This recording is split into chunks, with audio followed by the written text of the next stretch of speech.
The Forest of Hands and Teeth by Carrie Ryan. Page 1. My mother used to tell me about the ocean. She said there was a place where there was nothing but water as far as you can see, and that it was always moving, rushing towards you, then away.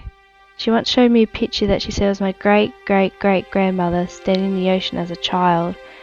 It has been years since, and the picture was lost to fire long ago, but I remember it. Faded and worn, a little girl surrounded by nothingness. In my mother's stories, passed down from a many greats grandmother, the ocean sounded like the wind through the trees, and the men used to ride the water.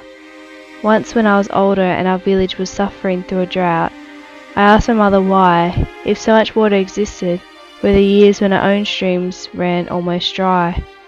She told me that the ocean was not for drinking, that the waters were filled with salt. That is when I stopped believing about the ocean. How could there be so much salt in the universe, and how could God allow so much water to become useless? But there are times when I stand at the edge of the forest of hands and teeth and look at the wilderness that stretches on forever and wonder what it would be like if it were all water. I close my eyes and listen to the wind in the trees and imagine a world of nothing but water closing over my head.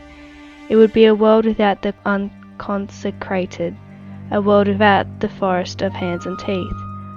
Often my mother stands next to me holding her hand up over her eyes to block the sun and looking past the fences and into the trees and brush, waiting to see if her husband will come home to her.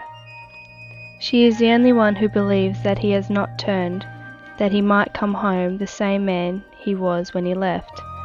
I gave up on my father months ago, and buried the pain of losing him as deeply as possible so that I could continue with my daily life. Now, I sometimes fear coming to the edge of the forest and looking past the fence. I'm afraid I will see him there with others, tattered clothes, sagging skin, the horrible pleading moan, and the fingers scraped raw from pulling at the metal fences. That no one has seen him gives my mother hope.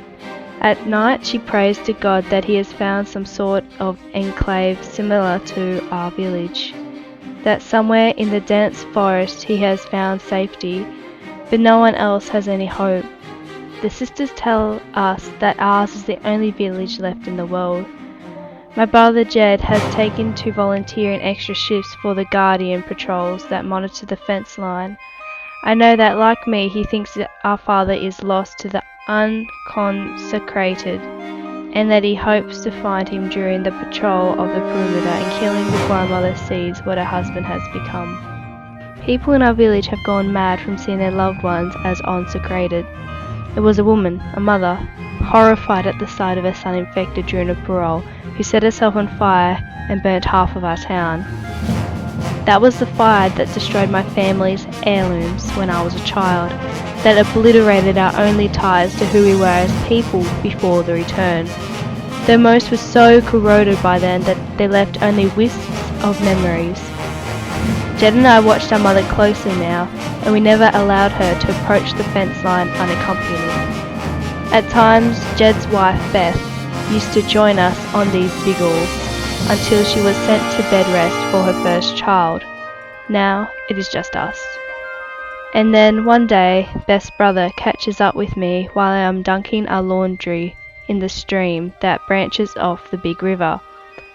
For as long as I can remember, Harold has been a friend of mine, and one of the few in the village my age. He trades me a handful of wildflowers for my sopping sheets, and we sit and watch the water flow over the rocks as he twists the sheets in a complicated pattern to dry them out. "How is your mother?" he asks me, because he is nothing if not polite. I duck my head and wash my hands in the water. I know I should be getting back to her, that I've already taken too much time for myself today, and that she's probably pacing, waiting for me. Jed is off on a long-term patrol of the perimeter, checking the strength of the fences, and my mother likes to spend afternoons in the forest looking for my father. I need to be there to comfort her, just in case. to hold her head back from the fences if she finds him. She's still holding out hope, I say. Harry clucks his tongue in sympathy. We both know there is little hope. His hands seek out and cover mine under the water. I have known this was coming for months. I have seen the way he looks at me now, how his eyes have changed, how tension has crept into our friendship. We are no longer children and haven't been for years. Mary, He pauses for a second. I was hoping that you would go with me to the harvest celebration next weekend. I look down at our hands in the water. I can feel my fingertips wrinkling in the cold, and his skin feels soft and fleshy. I consider his offer. The harvest celebration is a time in the fall when those of marrying age declare themselves to one another. It is the beginning of the courtship, the time during the short winter days when the couple determines whether they will make a suitable match. Almost always the courtship will end in spring with Bethel, the week-long celebration of wedding vows and christenings. It's very rare that a courtship fails. Marriage in our village is not about love, it is about commitment. Every year I wonder at the couples pairing up around me, at how my former childhood friends suddenly find partners, bond, prepare for the next step, pledge themselves to one another and begin their courtships. I always assumed the same would happen to me when my time approached, that because of the sickness that wiped out so many of my peers when I was a child, it would be even more important that those of us of marrying age find a mate. So important that there wouldn't be enough girls to spare for a life with the sisterhood. Page 5. I even hope that perhaps I'll be lucky enough to find more than just a mate, to eventually find love like my mother and father. And yet, even though I've been one of the few eligible during the past 2 years, I've been left aside. I've spent the last weeks dealing with my father's absence beyond the fences, dealing with my mother's despair and desolation, with my own grief and mourning. Until this moment, it hasn't occurred to me that I might be the last one asked to the harvest celebration, or that I might be left unclaimed. And part of me can't help but think of Harry's younger brother, Travis. It is his attention I have been trying to catch throughout the summer, his friendship I have wanted to turn into something more.